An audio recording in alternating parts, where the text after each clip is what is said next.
You want it? You got it. Reality radio done right. No nonsense, real and raw, just like you like it. He's corrupt, he's inexperienced, and he lies. Broadcasting from a broom closet in the Arizona Lotus Studios, it's Beef Vegan Presents.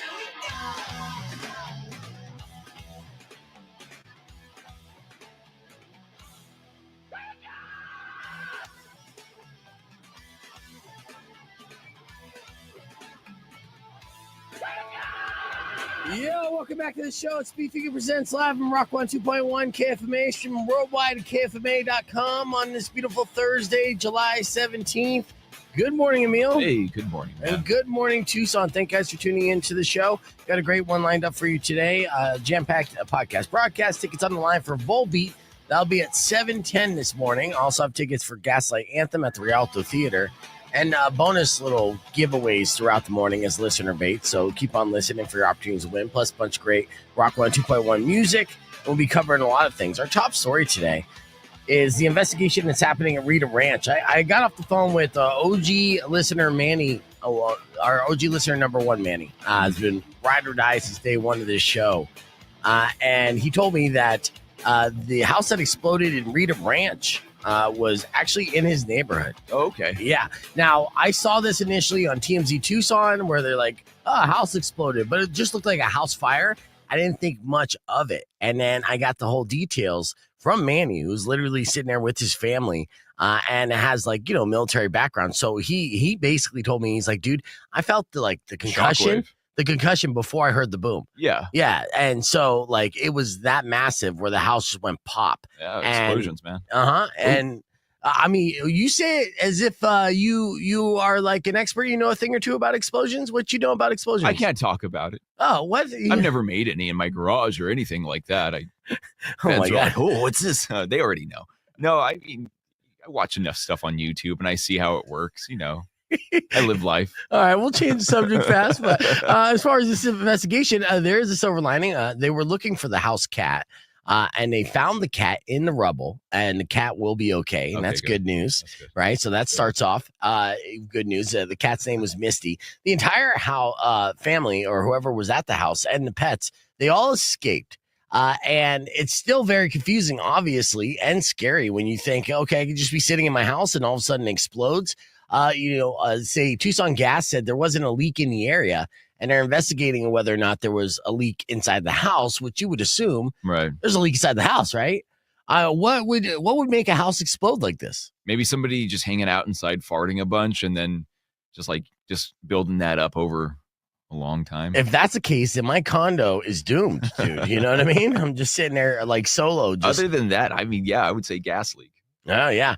I mean, that's what I was assuming, too. And unfortunately, it affected some of the neighboring homes as well, including, one guy, Tony Cordova, lived next door in a home for years. And they said basically his walls are warped, glass is shattered, and he's without power. And they say it's probably going to take about 4 to 6 months before his house is livable again. Imagine that. Dang. Like, it's not even your house that blows up, it's your neighbor's house, but then you're pretty much like houseless for the next 6 months. Yeah, they condemn that. You can't do anything. You're living in a hotel, unfortunately, and hopefully you have good insurance, which is terrifying. Right. It's so rough. Absolutely. So they're investigating that. Definitely a terrifying scene there, and just odd all the way around. But I guess silver lining is no loss of life all the way through. Totally. Which is great, because when you look at these pictures, it looks like a war zone. Like a missile was dropped right on the house. And like I said, you could feel it from a couple blocks away before you even heard the boom. You felt the compression, and the concussion is how Manny described it. And he almost had his PTSD kick in. He's like, oh, get down, family, get down. Yeah. You see these pictures? Yeah, I'm looking at it right now. Yeah, and I'll show it on all the over the screen place. on the podcast. I feel bad. Yeah, that sucks. I mean, yeah, that dude that lives next door, he's got some a little damage, little scrapes. Oh my God! Yeah, that's what I'm looking at right now. Yeah, it looks absolutely nuts. But again, so they're investigating it. We'll see what the deal is. I mean, I initially, since I've watched so much the garbage TV, I'm like, oh, he obviously had a meth lab, and the meth lab went wrong. Was there a meth lab in the garage? It went you boom. Never know. You never know. But hopefully they're insured and the neighbors are insured, and hopefully Tomorrowland is insured as well. Because worst case scenario happened to them just yesterday. If you were on the internet, you might have saw this huge fire on this very like apocalyptic, oversized concert stage set that Tomorrowland was set to be. Now, where was Tomorrowland going to take place from? Is that UK, or what do you know about Tomorrowland there, Emil? It's a Belgian dance festival. Yeah. Other than that, yeah, I know that they have about like 400,000 people come every year. It's like literally like the largest dance festival in the entire world. It's massive. And they built this new stage like maybe within the past decade or so. It's a massive stage too, which you saw on fire. Yeah. And it's just all burned down. So it's a stage that stays erect there year round, and it's been around for almost a decade. Yeah. Wow. I think I want to say like 2018, something around that time that they had put it together. Maybe it was earlier than that, but yeah, it's completely gone. Yeah. Okay. Now, is there any speculation as to what started this? Like, because right off the bat, I'm thinking, okay, somebody effed up in their sound check. You know what I mean? Last I heard that they found fireworks still going off in the fire. So there's like, that was like the number one. I think they're still probably doing their investigation, but I would say that's a good chance that, some fireworks. Yeah. When you get a chance, look up Tomorrowland fire, and you'll see how massive the flames were in that entire like huge set and stage that was going to be happening here in a day. It's supposed to be tomorrow. Now, what's the word on the status of Tomorrowland? Are they still going to have the festival? And if so, are they doing it without a stage? Oh, there's no way. I would imagine that it's done. Everything that I've read about it, it's like focusing on the fire, and I can't imagine them having like they would have to like move it somewhere else. It's such a hazard too, with all like the 400,000 people as well. Yeah, so it's not like you're just like, oh, we'll just move down the street. The thing that's hard about that is a lot of people come from around the world too. So you have to let them know ASAP, hey, you got plane tickets. I'm sorry. Hopefully those are refundable plane tickets. They're not. That's expensive. Not within 48 hours, dude. No, They're right? boned. Yeah. So, and what are they going to do with all that excess Molly? That will be the silver lining. Molly prices will go down in the European market, so it'll be cheap for Molly for the next 2 weeks in the UK. But yeah, so explosions and fires, and I didn't even talk about the earthquake in Alaska, and they had a tsunami warning. Ooh. But no tsunami hit, and that's the good news. That's good. But oh my, so much to start off with. Let's get going here, and let's start off with a little listener bait right off the bat. All right, let's see. If you're a fan of Rocco's Little Chicago Pizza and you want to get a little, actually, I don't have one. Never mind. Hot tease. Your morning morning's coming up after music from Break and Bang. Keep it right here on Rock 102.1 KFMA.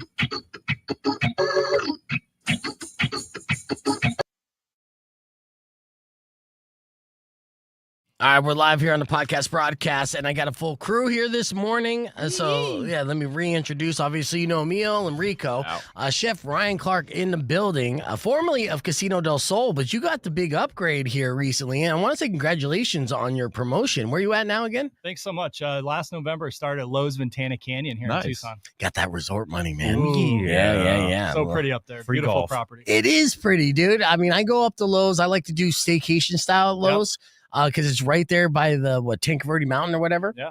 And then you could literally walk into Sabino Canyon from there. Yeah. There's a trailhead that goes just right behind the property, goes up the mountain, and we also have a little waterfall hike as well. It's beautiful. Yeah, it is. Like we're back on the air real quick. Rock 102.1 KFMA. I would live on the podcast broadcast. You could join us youtube.com/beefvegan or on Instagram. Rico is in the building for the podcast with Emil. And we got Chef Ryan Clark, who's going to be one of the judges of Iron Chef Tucson. So we're going to talk about Iron Chef, but Chef Ryan just made the transfer from Casino del Sol's executive chef, which he has been for many years. And he's also a 3-time Iron Chef champion, right? Yeah. You did one of the back-to-back and then had to retire as champ kind of deals. I did. I'm retired. And there's not many who could do that, right? But once you win 3 in a row, it's done. How many had the 3-peat? I think I'm the only one. Wow. Damn right he's the only one. Chef Anthony Grajumgul, who's our reigning Iron Chef champion, he wants to go back-to-back, and he wants that elusive 3-peat. Of course, Chef Kenneth Foy, he got close. He did. He did 2 years, but then got upset by Chef Anthony Drumgool last year. So we're going to see if we can have another back-to-back champ this year, or Chef McKenzie will upset Chef Anthony, and Ryan can continue to hold that crown of being the only 3-peat Iron Chef champion in Tucson. Yeah, it's crazy. But we're going to talk all things Lowe's Canyon with Ryan real quick. I want to know what he's doing with the menu up there and what kind of summer deals they got going on. And we're going to talk Iron Chef as well. And then coming up next, good cop, bad cop, because, we got stories of good cops out there locally. And then we got stories of bad cops out there. They're out there. So we'll do a little bit of both. Right after music from Mammoth, here's The End on Rock 102.1 KFMA. It's the podcast broadcast. I got to remind myself sometimes to slow down because you see me all amped up on my espresso Dunkin'. And good morning, everybody. So let me pull up the list Lowe's Canyon menu because you get the job as an executive chef. Now, obviously, you're going to be taking over that like restaurant part, but then also you oversee the menus of everything because there's how many different restaurants in Lowe's Canyon? So we have 4 different restaurants on property. At the casino, I had 12, so a little more dialed in. We do a lot of group business, though. It's a group business hotel. Right. Yeah. You get a lot of conferences and everything, which is good. So then catering of sorts and ordering that. And is that fun to do? You're like, okay. It's great. I love it. I mean, our group business, I think some of the best I've seen anywhere. We have a lot of our stuff we do outside. We do a ton of like live mesquite cooking, smokers. We have some really cool spaces outside. Now's not the time to do it. It's a little warm outside, but but they got a pool and everything. Oh yeah. Like I said, I've done the staycation at Lowe's and it's actually like somewhat reasonable. It's not, they got pretty good summer rates where if you're looking to give yourself a little vacation, but not like, break your bank. Now's the time to do it. And we have a lot of transient business. So locals coming in, great Sunday brunch every Sunday. What's on the menu for Sunday brunch? So we do like mesquite cooking out on the patio. We have a big breakfast station. Then we have a whole seafood display inside with like ice shrimp cocktail and oysters and all that good stuff. Tons of desserts. And then outside we do a bunch of barbecue. So we have prime rib, like pork loin, barbecue chicken, salmon, ribs, which are really popular. Oh yeah. And we cook everything over live mesquite. Wow. Nice. Yeah, everything, huh? So that all has that mesquite flavor. So good. So it kind of smoky. So you're saying like your carne asada kind of tastes like I want to say taco absinthe, but they're not mesquite. But there's something about the absinthe flavor. They use like a mesquite charcoal. So do they? The okay. Charcoal is just a little bit different. Doesn't have the same exact flavor. Burns differently. But yeah, that's my favorite taco place in town. Oh yeah, that's mine. When I get out of towners to come to town, I point them there first, and then work my way down a long, great list. But my favorite taco ever, I say it's like the Sonoran Philly cheesesteak, basically. So so good. Yeah. And well, that's great. And honestly, you're one of Chef Devin Sanders as well, made the move to the resort chef thing. And is that always kind of like the lucrative position that you've always wanted as a chef when you got into this? Not necessarily. I went to culinary school so that I could have a background education for like a larger resort property. Yeah. But I've kind of done it all. I own my own restaurant, did a casino property, which is way different. Yeah. But yeah, I like the resort. I like the resort a lot. Is it different speed as far as, you said 12 restaurants in the casino and of course they're 24/7 and always have these things. So is it more relaxing and a better work-life balance? Kitchens are never relaxing. So that's true. That's true. They're never relaxing. But I say the big difference for me is seasonally, right? The casino is kind of a property that's busy year round. Right. And I think at the resort, we feel a little bit more of like the Tucson seasonality and the summer slowdown, which is nice. It gives everybody a break, not just myself, but the entire crew, front of house, back of house. So we can reset because when it comes to season, we're extremely busy. I know it. I I do events there at Lowe's Canyon all the time, every fall.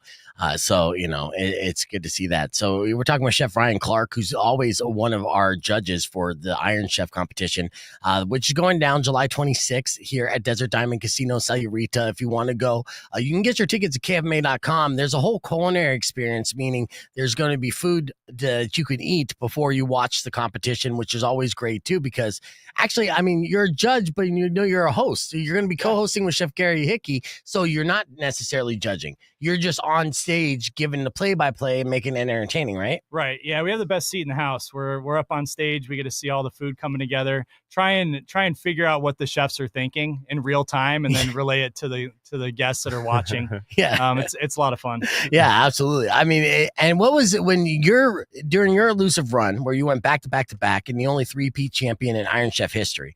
What was the one secret ingredient that you felt like you nailed out the park more so than anything else? Where you're like, oh, I need to incorporate this in my menu all the time. Yeah, I think for me, we had lamb one year, and it was the last year that I competed, and that for me was the best one. Yeah, because I was able to showcase the lamb in many different techniques.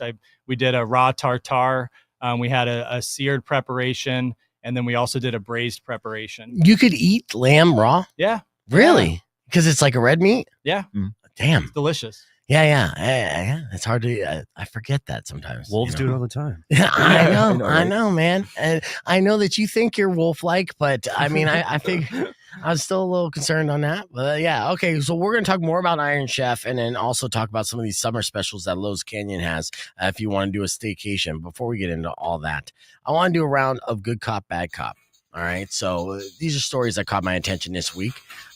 There's examples of good cops and bad cops. The good cops happen to be in Arizona this time. That's good. Yeah, up in Tempe. So police in Tempe show sometimes they will go up and beyond to protect and serve. And sometimes they'll take that literal serve as serving you food. See, what happened was they pulled over a Grubhub driver who had a warrant and was driving, sporadically. So they had to pull him over and they had to arrest him. But they realized that he was currently on a hot and order ready for Grubhub. So they didn't want the pizza to go to waste. So after they booked the guy, they put him in the back of the car and they sent him off to jail. Another police officer then took the Grubhub order and finished the delivery for the man. Can you imagine the person getting that was probably really stoned? Yeah. And they're just like, oh my God. Freaking what's the F going out, on dude. right now? This is paranoia. This is entrapment, man. Yeah. If you're in that situation and you're like, and the cop comes to your door, delivers the food, right? But you're super paranoid and maybe don't have the best experience with the cops. Do you still give them 5-star? Right? Or, tip them extra. You tip Just them to be extra. safe. Yeah. So you would tip extra. Oh, hell Let's yeah. go 5 stars. What would you do? Would you tip? Depends if I get out of the situation untased. Right. Yeah. Okay. And you don't say any snide remarks like, hey, did you remember the side of bacon? Oh, Oh, no. hey. I didn't order pork. Yeah. Oh. Then you get tased, get arrested. Oh, what about you, Chef Ryan? You give him 5 stars? Oh, 5 stars for sure. Yeah. I love it. Yeah, it was still hot, and so it's unclear what the delivery driver was arrested for or if the delivery driver got the tip. And I think probably did get the tip, and hopefully he could utilize that tip to help get his bail. Yeah. All right, and now that was the good cop story, Tempe, Arizona. Now for the bad cop story, okay? When you're an officer of the law, there are some things you just don't do. One of those things is to let your weapon fall out of your squad car. Yeah. The LA County Sheriff's Department is now investigating how a deputy's assault rifle went missing after reportedly falling out of the truck. But luckily, it's just a loaded assault rifle in LA. Nothing bad will happen from that, right? It's fine. The loaded Colt M4, along with 5 full 30-round magazines, went missing between 10:30 p.m. and 11 p.m. on Saturday evening. And they literally put out statements through social media saying anyone with information about the missing rifles encouraged to contact the sheriff's South Los Angeles station. So it's Southside Los Angeles, where they lost a loaded Colt M4 along with 5 full 30-round magazines. I'm calling shenanigans on this. Like with the magazines too, like 5 fully loaded magazines. It's a little sus. It's a little weird. But it also makes me believe that Reno 911 was more realistic than we're led to believe. I think that all the time. Every time I watch like Cops or something. Mm-hmm. Yeah. So there's 2 extremes right here. There's one example of a good cop, the cop that will finish the delivery. So a citizen won't go hungry for their hot and ready. And an example of a bad cop, the South Los Angeles Police Department losing automatic weapons and full rounds of magazines. So I definitely lean towards the good cops in these stories. So good cop, bad cop. All right, let's keep this conversation moving on the podcast broadcast where we're hanging out with Chef Ryan. YouTube.com/beefvegan. Music on the way from Beck and Fallout Boy on Rock 102.1. Clear. All right. Let me clear my throat too. As was at it. Sweet. All right. With that said, as we get ready for our next segment, I want to talk about kids these days. In case you missed it, one little something like this. Check it out. We're on 2.1 KFMA. Welcome back to Beef Vegan Presents. Here asking ourselves hypotheticals, but I want to get into this.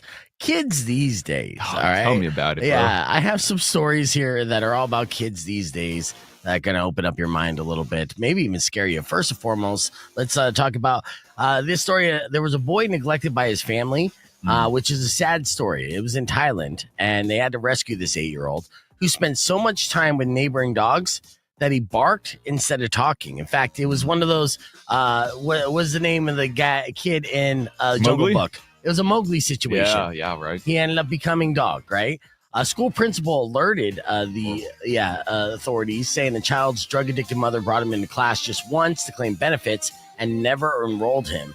Left mainly with dogs outside in his grandmother's house, the boy copied the behavior, ate scraps with them, and failed to learn basic Thai speech. Super sad.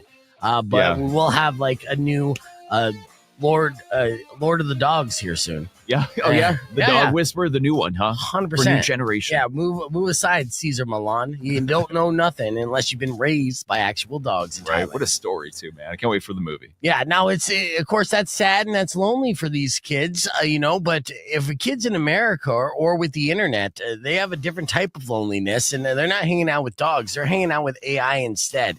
Lonely kids are using AI chatbots as substitute friends, according to a new report. Yeah, shedding some disturbing light on kids and artificial intelligence. Researchers found that children who are feeling lonely have started to turn to AI in place of seeking out real-life friendships. Just sad. I mean, there are some real-life friendships that will disappoint you for sure. I hate this whole segment.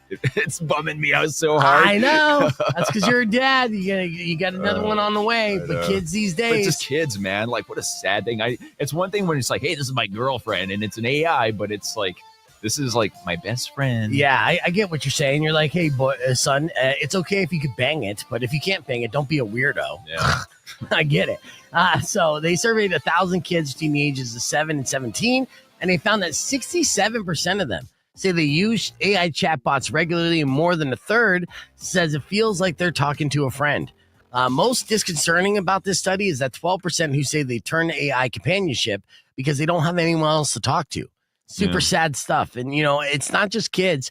I mean, my sister's best friend is ChatGPT. And I'm like, you got to stop talking to it. Like, it's just not doing anything good for you. Yeah, and it's not doing anything good for the environment. Let's think about this. Man, these data centers, they take up a lot of, resources, Yeah. All right. Hey, we should just get rid of AI. How about that? I'm all right with that.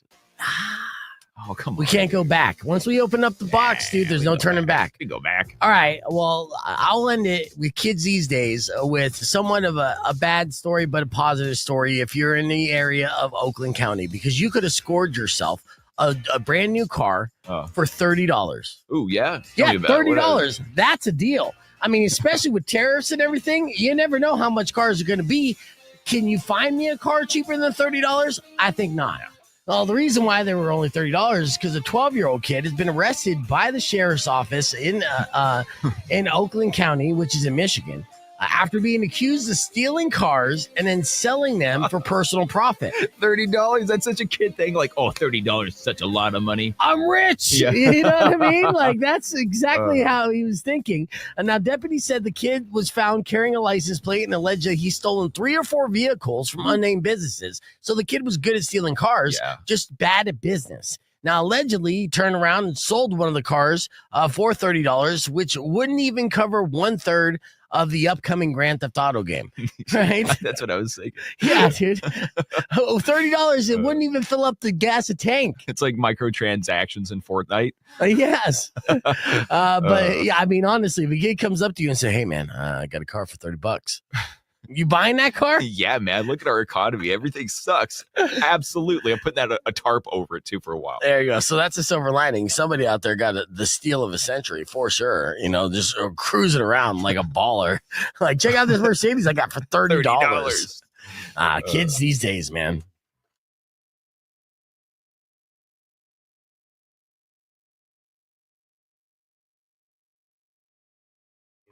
Like, that's great. But then when she did it live, We're back on.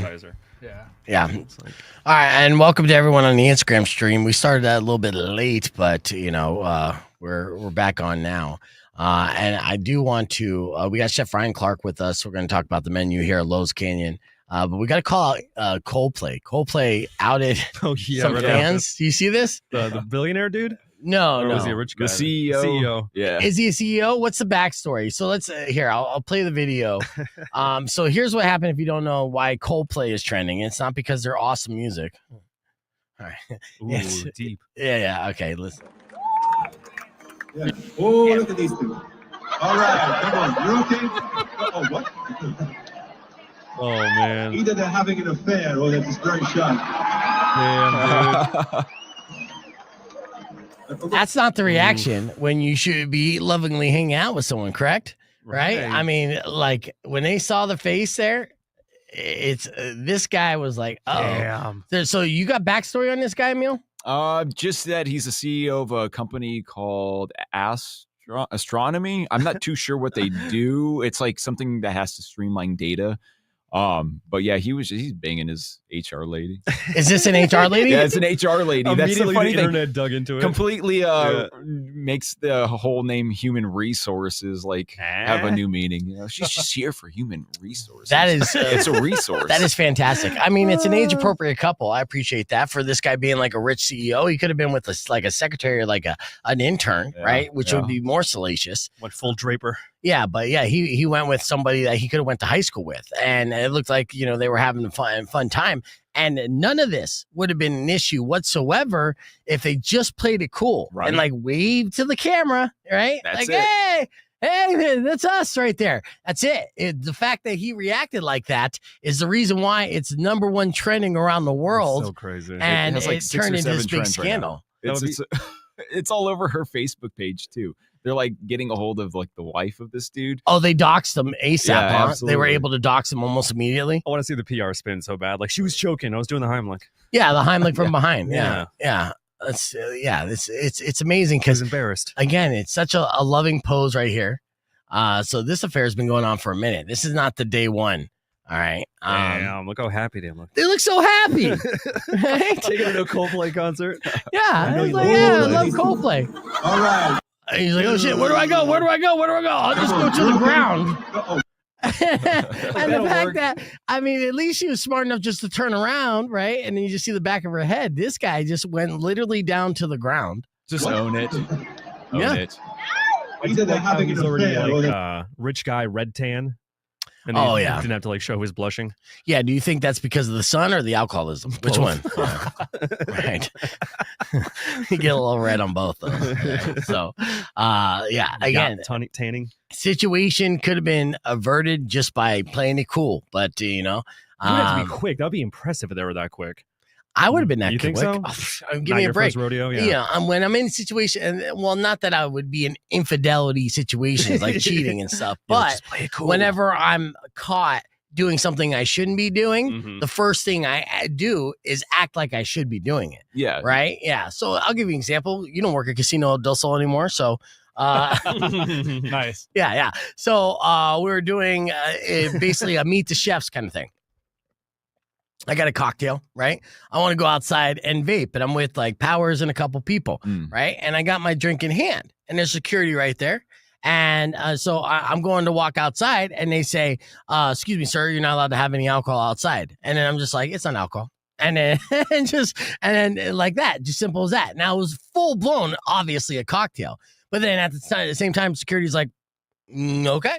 Right, even though he knew it was alcohol, but the way that I said it without hesitation, right? Almost And like just- you're insulted by him. Yeah, Like, well, how dare you? no, it was respectful. That's not Like, no, you're good, man. It's not alcohol, Confidence, right? exactly. Yeah. That's what it does. Take a sip and go. Apple juice. Yeah, this is how I drink water. Yeah. Ooh, that apple juice burns. Yeah. And Water makes me slur my words. yeah. So again, in a situation you act like you're not doing anything wrong. That's the first thing you should do, Mhm. right? Again, now you haven't been working at the casino now for about 18 months. Yeah, it's wow. Okay, so it's safe to say that story. I suppose The it'd be the same thing. security there is not too strict. Yeah, he honestly, he thought about it for a second. He thought and I saw it through like his whole thought process in a split second, and I respect him for this. For a second, he's like, I know this is alcohol, right? But at the same time, do I care? Exactly. And he's like, it comes down to that. Like, I don't. So yeah. it was a mutual respect. Like, we're both going to bend rules today, but respectfully. I'm not doing it to insult you. Exactly. And you're, at the same time, you don't want to be a hero today. And I'm only going to be out here for a minute and drinking. And it wasn't a big deal. And I went inside and I lost a bunch of money at the casino. So it was a win-win all the way for around. everybody doing like security, they instantly when they have a situation like that in their head, they think about their pay rate and they're like, Nah. Yeah, it's not worth it. Not worth above it. my grade. Yeah. Yeah. Yeah, dude. It's like, I don't got a 401k. I'm good. right. Yeah. I'm not here Go to, ahead, sir. save any lives and stuff. And he opened the door for me, too. It was very nice. I do appreciate the service at Casino del Please Sol. get back inside. Yeah. I mean, now that you're outside of the loop of Casino del Sol, you kind of, people working there and everything. How close are they to finishing the property on Grant? I honestly have no idea. No. I'm not quite sure, but I know it's the frames up. Yeah. You can see it. I've seen it. Yeah, I saw the parking garage structure too. I mean, they're building it up and seeing a lot of construction going. Is it there. pretty massive? Yeah. How massive are the plans of it going to be there? It's going to be a big property. It's heavily focused on, from what I understand, a slot machine. So there's a lot of slots over there. That's how it many starts. Tons of Though. slots. Yeah, it's going to be different. I mean, they'll do it in phases probably. And it'll be a lot different than the other property. Yeah, but then that's how they ease into it too, all the time, because you get pushback from like city council and everything else, even though it's completely legal. They buy the land, they call it sovereign land. It's game over. They could do that, and reservations and organizations, casino organizations, doing that all over the country. Right. That's one thing I learned from Yellowstone. Oh yeah, for sure. And they deserve it, right? So that was the land they were going to buy up, and good riddance to the old property, which was the shutdown movie theater. I miss that movie theater though. Yeah, when it was up and running, but right now it was just There's basically it was dangerous to even be around. All right, so they're pumping that into it.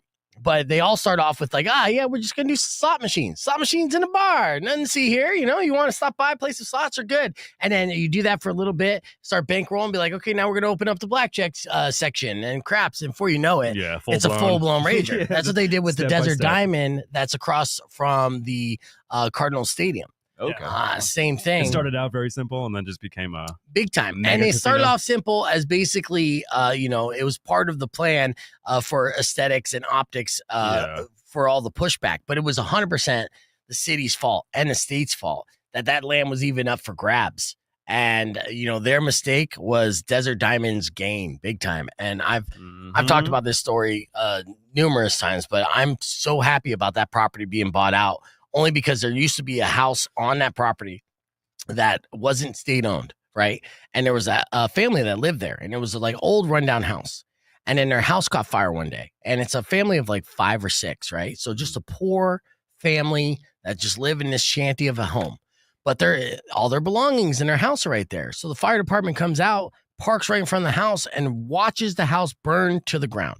And the family is literally crying and screaming at them, please put out the fire. And they're like, we can't. It's on property that's not owned by the city. Oh, geez. It's state-owned property, so there's nothing we could do about it, right? What? That happened literally a couple of years before the land buy of Desert Diamond.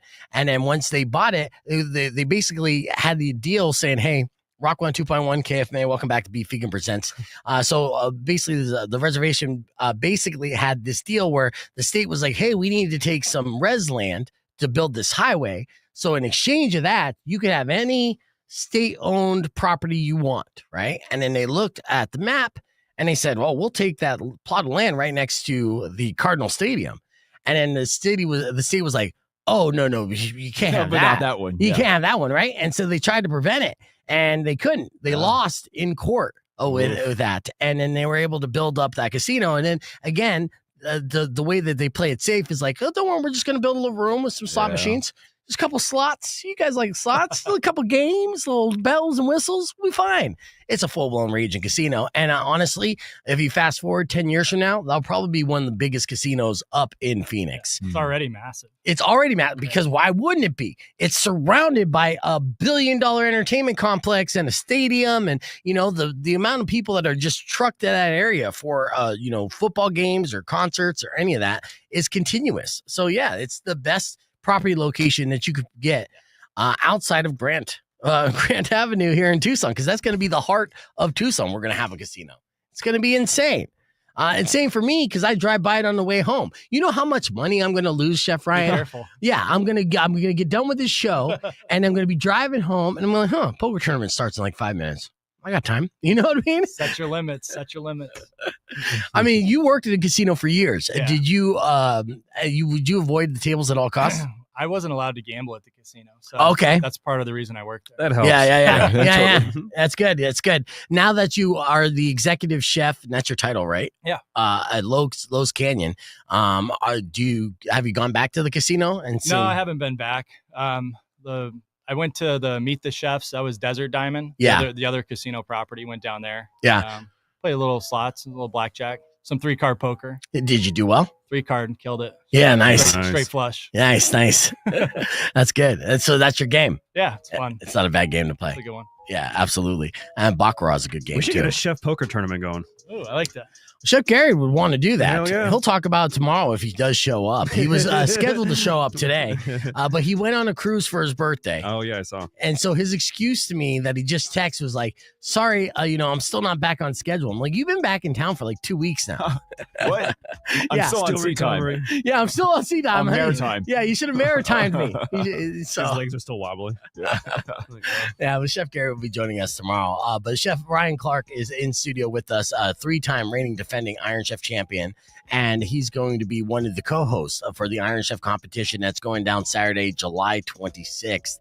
Basically giving a play-by-play, letting people know what the chefs are thinking in the process. And are you able to identify when a chef is in the weeds and when they kind of lose the plot? Oh, 100%. Yeah.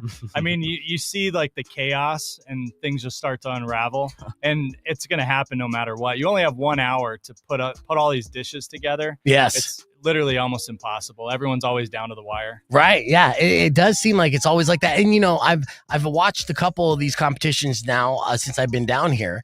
And you would think on the surface, like, oh, watching people cook, that's not entertaining at all. But it's wildly entertaining, fast-paced hour where you're almost on the edge of your seat watching people cook. And it's fantastic. Yeah, it's a lot of fun. I mean, we get to see the actual dishes coming together on the stage.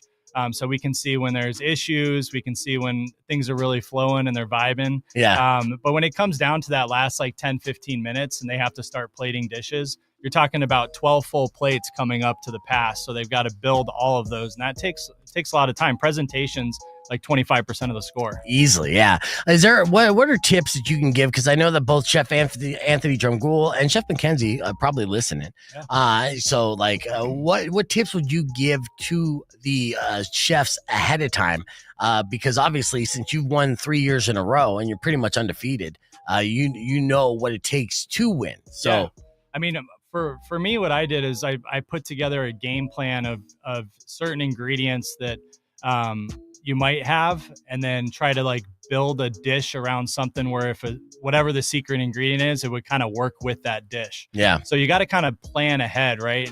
And try to think into the future, and hopefully you're right. You're kind of rolling the dice. So you want to have a probably like 15, 16 different ideas so that you can maybe plug that secret ingredient to a few of them. Yeah. But more importantly, you have a culinary team with you, right? So you want to make sure that the communication's there with them and everybody understands it. I would always take our team out the night before, and we would just communicate, go over the game plan, have a few drinks, and then next day was rock game time. Yeah. So you build up the morale of sorts, and then 100%. Trust falls. Yeah, there you go. All right. Well, again, Iron Chef. It's all going down Saturday, July 26th, Desert Diamond Casino, Sayurita, and you could join us. Get all the ticket information you need at IronChefTucson.com or KFMA.com. We're gonna have to reset on the FM side, but keep the conversation moving on the podcast broadcast. Be back with more right after music from the Foo Fighters on Rock 102.1 KFMA.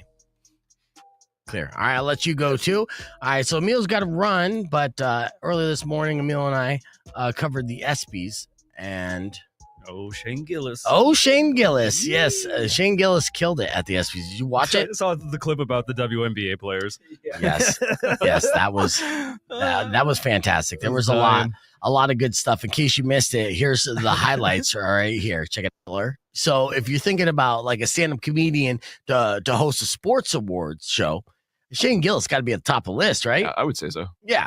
All right. So here's a few jokes. He started off with a Caitlin Clark joke that went over pretty well. Let's listen to it. Yeah, Caitlin Clark, she and I have a lot in common. We're both whites from the Midwest who have nailed a bunch of threes. All right, there you go. Lighten up a little. This is not serious. We'll see about this one. When Caitlin Clark retires from the WNBA, she's going to work at a Waffle House so she can continue doing what she loves most, fist fighting black women. Okay. All right. That was good. I like the threes joke for sure. He also joked about aliens, to thinking about the Joe Rogan. So here's his alien joke. Joe Rogan actually wanted me to be here to host this award show so that I could capture Adam Silver because Joe thinks he's an alien. And Donald Trump wanted me to be here to capture Juan Soto for the same reason. All right. Let's see. A couple more. Speaking of Trump, he joked about the UFC White House event that potentially will happen next 4th of July. Donald Trump wants to stage a UFC fight on the White House lawn. The last time he staged a fight in D.C., Mike Pence almost died. Oh, yeah. Now, did you see the potential card for that UFC event, by the way? No. Insane. Now, will it happen? We'll see because, with the UFC, it's constantly changing because injuries and whatnot. But allegedly, it will be Conor McGregor on that card. John Jones will come out of retirement to fight, Tom Aspinall, like the fight that he's been avoiding. Right. But he will, stop doing cocaine for a little bit just to fight Tom on the White House lawn. Nate Diaz would return, and that would be in a prelim.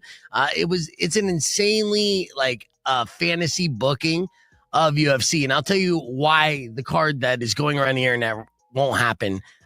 Because like I said, with all the variables, you never know what could pop up, people failing tests and whatnot. And then B, you can't necessarily have all those people on one event because then basically you can't put on good events for 3 months leading to it and almost 3 months after. Put too much. Yeah. And you have to kind of consolidate that and spread it out. You can't consolidate it. You have to spread that sucker out. Right. I get it. It does seem insane to have a UFC event on the White House lawn. Yeah, it absolutely does. All right. A couple more jokes here that Shane really nailed. One that I don't have the audio for, but where he mentioned a WNBA player, 4-time All-Star, Brittany Clark, I think he was saying. And then they cut to a woman and he's like, I'm just kidding. That's my buddy's wife. Just proving that you guys don't watch the WNBA.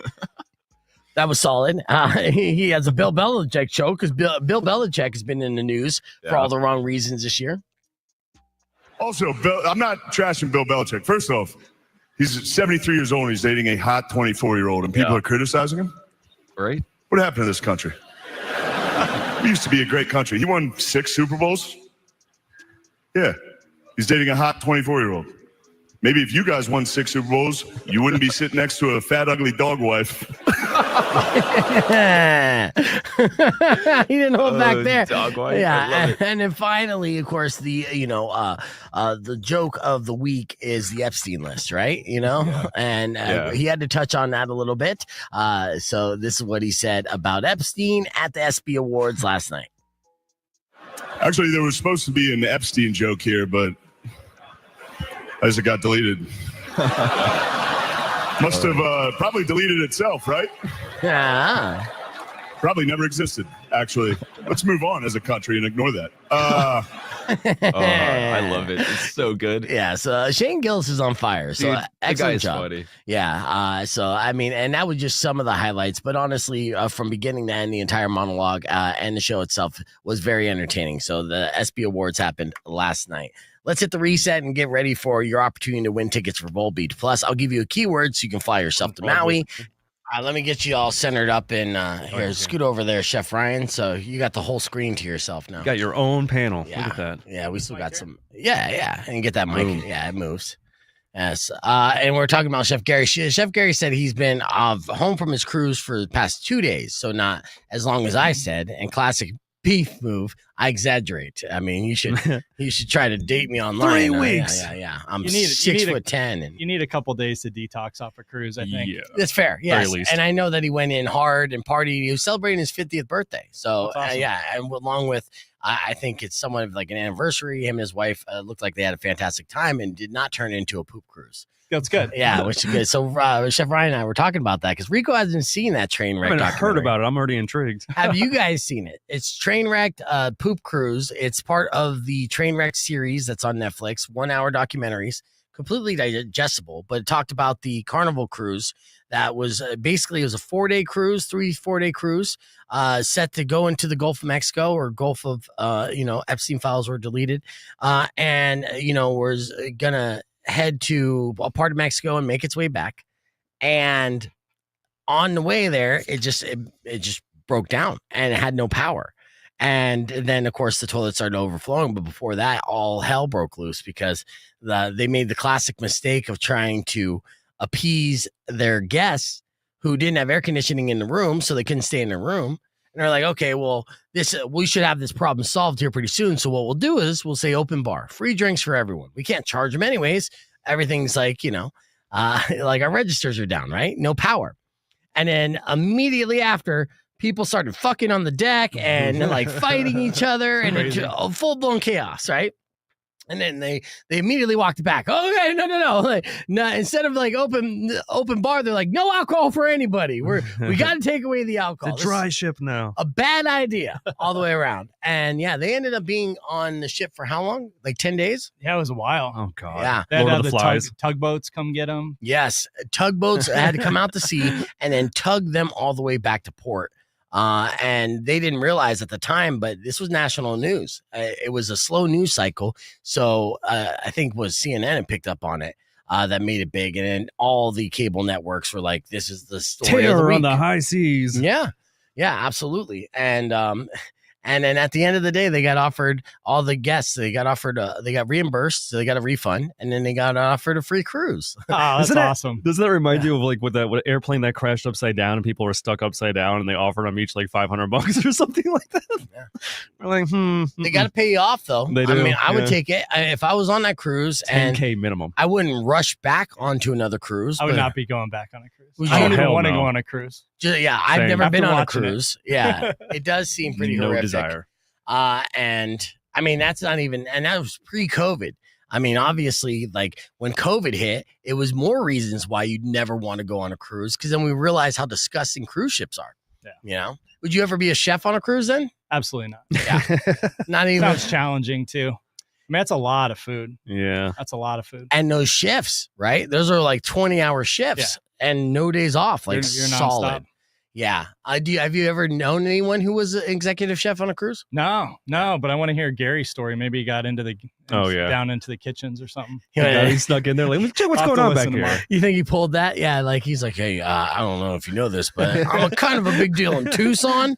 Let me in your kitchen. I'll, check it out. Just a drink in hand, stumbling through the door. It's like, oh, that's a nice saute. Yeah, he probably stayed away from that. Maybe even the buffet. All right, we're gonna get on the air here in about a minute 14. Did you see the story of a group of campers here in Arizona that filed an official report with the Bigfoot Field Researchers Organization after they claim they saw Bigfoot?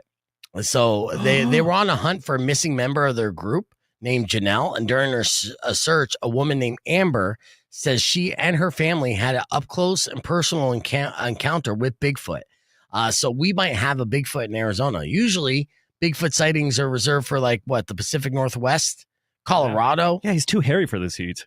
Where in Arizona? Around Sedona. Okay. So maybe, just maybe, it was kind of like, what do they have there? That Gems and vortex. The vortex thing. right? Maybe, Yeah. Bigfoot has the ability to Transport. transport through vortexes. Love it. That's a new theory. This is great. Hell Throw it yeah. out there. Yeah, seeing what sticks. They're going to sell a lot more t-shirts now. Right? Hell yeah. In Sedona, the Mhm. Sedona Bigfoot might be the next big cash money deal. He's all doing yoga and meditation now. Selling gemstones. Yeah. We're going to get back on air. I'll recap a little bit of that. But this is the first of my recollection of a Bigfoot sighting in Arizona. Rock 102.1 KFMA. It's Beef Vegan Presents. I know we talk about all the hard-hitting news here.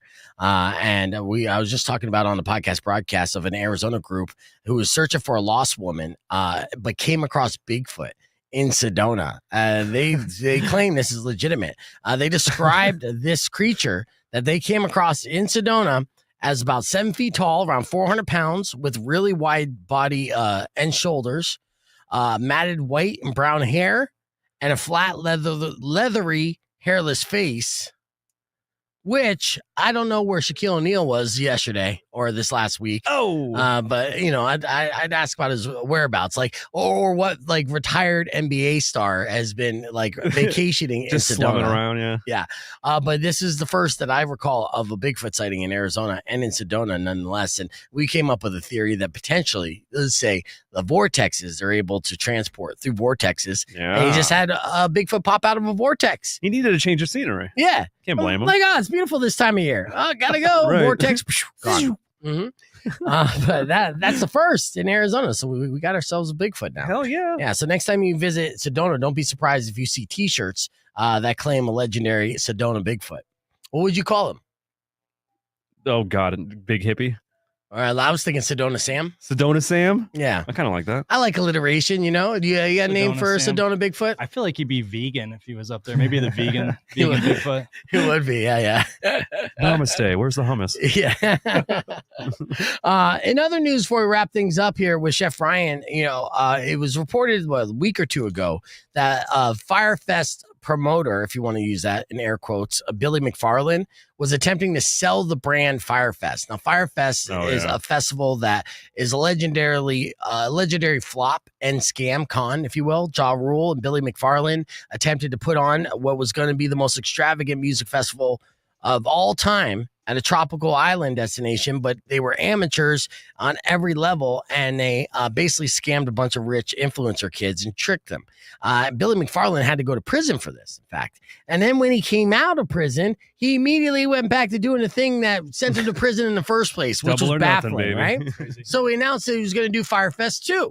And again, didn't have his act together whatsoever, didn't fill out the proper permits, pay all the different things you would do to put on an international festival, and the country started calling him out on it, and he had to cancel it like literally a week before it was scheduled to happen. All right. Then after that, he's like, okay, well, the brand is valuable. I'm going to take it to eBay and sell the brand name Firefest, fire with the Y, and make a bunch of money. This guy needs to go back to prison. Put the IP up for sale. Yeah. And at first, he was expecting to get $6 million for this IP, right? I'm happy to announce that he didn't get close to that. 10K. He still got more than 10K. I'm still kind of sickened by the amount of money that he is getting I know. just for coming up with a misspelled festival name, right? But yeah, he sold it for $245,000. Yeah. And 175 bids were placed by 42 bidders. And after the auction closed, he congratulated the winner. And then, this is the best. He complained that it sucks that the final price was so low, especially considering the amount of cash doesn't even put a dent into the tens of millions that he's been ordered to pay in restitution for those he defrauded for the first event in 2017. That was like his last ace in the hole, basically, too. Yeah. It's like, what do I have now? I got feet pics. No, you got That's prison. it. That's what you have. Get back to prison. Yeah. Yeah, and you all have the prettiest feet in prison. And honestly, I also subscribe to your OnlyFans if it's Billy McFarland's feet pics while in prison. There we go. Yes, I'll spend $20 a month for that, just to make sure your ass. I like this character arc. Yeah. Let's make it happen. But yeah, someone out there has far too much money. $245,000 for a brand that never happened. All right, we're almost out of time here. Let me give you a beef tip before we head out the door and remind you to join us July 26th at Iron Chef. Chef Ryan Clark will be co-hosting with Chef Gary Hickey as we have our two chefs go face off against each other. And of course, the full culinary experience before that, so you could eat all this delicious food from all these great vendors that will be coming out to participate. And then in between all that, you got the casino gaming, courtesy of Desert Diamond Casino Senorita. But here's your beef tip. These are items you should never donate to charity. Right? Some people think that they can just clean out their closet and be like, yeah, it's for a good cause. I'll take it to Goodwill. So I got 6 things never donate to charity. Furniture in poor condition, right? Like that busted ass couch that has a bunch of stains on it. Charity doesn't need it. unassembled furniture, right? The IKEA thing you never got around to putting together. Missing pieces, probably. Yes. I was gonna say they don't accept that. Come on. They don't want to put any effort, all right? Used or old cosmetics or personal care items, right? Yeah. Like a half full bottle of douche is not good for charities. Okay. Oh. Yes. Clothing that is not in gently used or new condition. And so if it's rips, fading, stains, those are all a hard pass. Don't donate those to charities. Old mattresses. We don't need your love stains and bed bugs. And then finally, used socks or undergarments, right? Now, Ew. in a sign of hard times, there was a report saying that used underwear is on the rise as far as for sale. And that's always a sign of recession.